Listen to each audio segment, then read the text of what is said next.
nabibilang, ito ay nabibilang natin ang mga daliri. Pwede natin siyang isahin. Halimbawa, hanggang 500, nabilang natin hanggang 1,000, yung kayang-kayang bilangin. Ang English ng nabibilang, sabihin nga, count now. Count now. Tatandaan nyo, pag sinabing count, nakagka-count natin, nabibilang natin ng isa-isa. Ano naman ito? Basahin nyo nga. Hindi nabibilang. O, ibig sabihin, hindi nabibilang, hindi mo kayang bilangin. Ang English naman niya ay mas now. Sabi nyo nga. Mas now. Nabibilang, count. Count Now. now. Ang hindi nabibilang, Mas now. now. Subukan nga natin. Number 1. Basahin nyo. Tubig. Tubig. Kaya nyo bang bilangin? Pag binubuhos natin ng tubig, kaya ba natin bilangin? Pag hinahawakan mo ang tubig, kaya mo bang bilangin ang tubig? Sino kayang bilangin ang tubig? Kaya nyo bilangin? Ilan ang nabilang mong tubig? 100. 1 million. Oh? 1 million. Sigurado kayo? 1 million. Kaya nyo? 1,000. Makinig. Ang tubig, hindi natin kayang bilangin. Nabibilang lamang ang tubig kapag inilagay mo sa isang lalagyan. Halimbawa, isang baso, 2 basong tubig, 3 basong tubig. Pero pag tubig lang, ay hindi natin kayang bilangin. Pumunta ka sa dagat, bilangin mo nga yung tubig.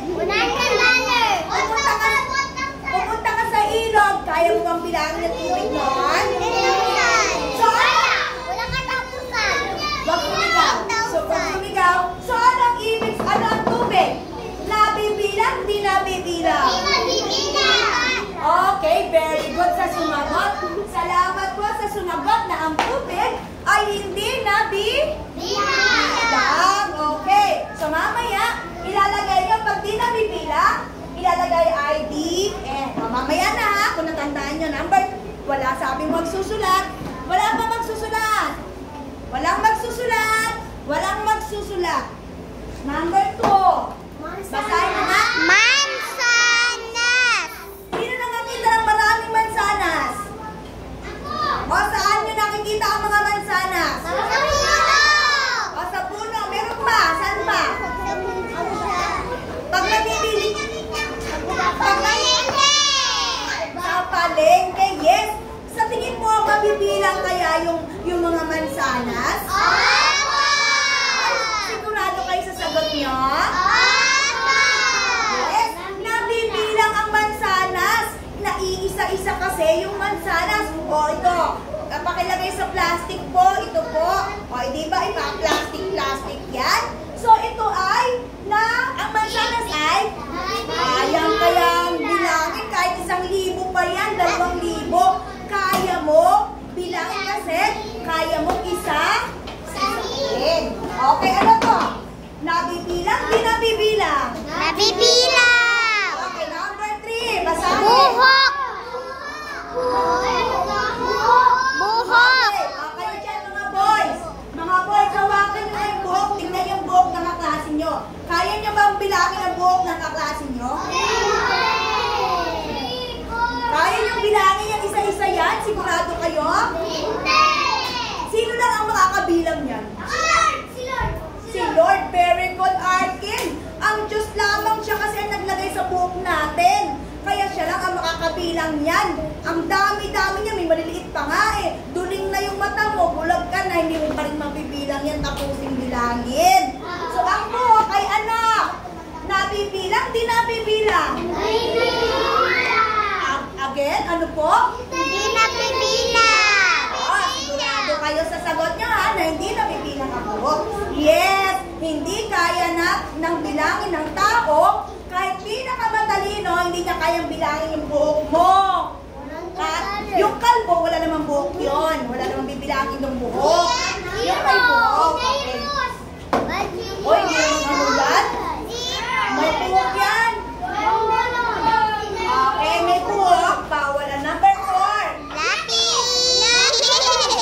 Lapis. Nabibilang, hindi nabibilang. bilangin yung lapis dyan na lahat ng lapis nyo eh. Pag pinagsama-sama yan, kayang-kaya bilangin. O, ito, number 5. Bigas. Ano ba Bigas. Ay, may nagsusulat na yata. Number 5, bigas. Alam nyo ba yung bigas? Opo.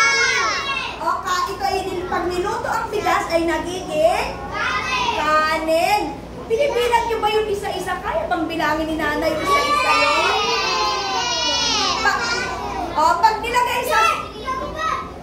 Magsuot. Pag nilagay mo sa sako ang bigas, kaya mo nang bilangin per sako. Pero kung isa-isahin mo yung bigas, hindi mo kayang bilangin yan. Ang dami ng buting ng bigas. Matutuling ka na isa-isahin mo. Mahirap yan bilangin. Kaya, ang bigas ay hindi na Bibilang. pag niluto mo nga yun, yung kanin kayang bilangin. Hindi. Pero pag nilagay mo sa tasa yung kanin, pwedeng bilangin. Pero pag kanin lang o bigas lang, hindi kaya bilangin. So tandaan nyo yan ha. Sasagot nyo yan mamaya. Number 6. Ano to? Upuan. Upuan. Kayang bilangin? Opo. Yes. Anong tawag sa kanya? Nabibilang? Di nabibilang? Nabibilang. Okay, very good. Ano to? Asin. Oh, alam nyo ba yung asin? Anong lasa ng asin? Matamis. Maalat. Ano siya sumagot? Yes? Maalat. Yes, maalat ang asin. Saan ginagamit ang Para asin? sa kayo, sika ng tubig sa Quezon. Ha? Para sa mangga, para sa mangga. Para sa mangga yung asin. Oo, pwede rin. Pwede sa mga ulam. Pampalasa ang asin. Kung gusto mo maalat-alat, lagyan mo ng asin. Ginagawang bagoong. Ang asin din. Pwedeng gamitin sa paggawa ng bagoong. Eto. Ang asin ba ay nabibilang o di nabibilang? Itaas ang kamay na sasagot? Yes? Hindi. Bakit hindi kaya nabibilang ang asin? Kasi maliliit. Kasi sobrang Liit. maliliit. Ang sakit na ng mata mo, hindi ka matapos, natunaw na yung asin, hindi mo pa nabilang. O, diba? So, ang number 8. Suka. Kaya yung bilangin ng suka? Hindi. O, pwede pag bote ng suka. Ilang bote ng suka. Pero pag suka lang, hindi natin kaya bilangin. So, nabibilang, di nabibilang. Hindi. Okay, number 9. Ano yun? Laruan. Laruan. Anong, kaya nyo bang bilangin laruan nyo? Opo. Yes. Naka 100. Number 10. Bag. Okay, sige nga, magbigay pa nga kayo ng mga bagay na hindi kayang bilangin. Yung wala rito. Tubig. Yung wala dito sa binigay ni teacher.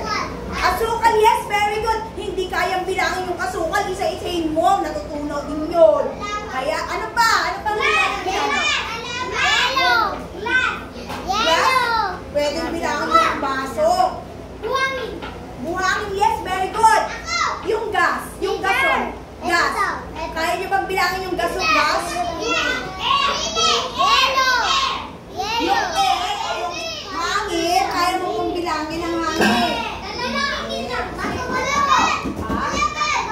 Ano pa? Itaas ang kamay lang. Halaman na bibilang ang halaman. Kaya mong bilangin. Yan yung hindi na bibilang. Sili, nabibilang ang sili.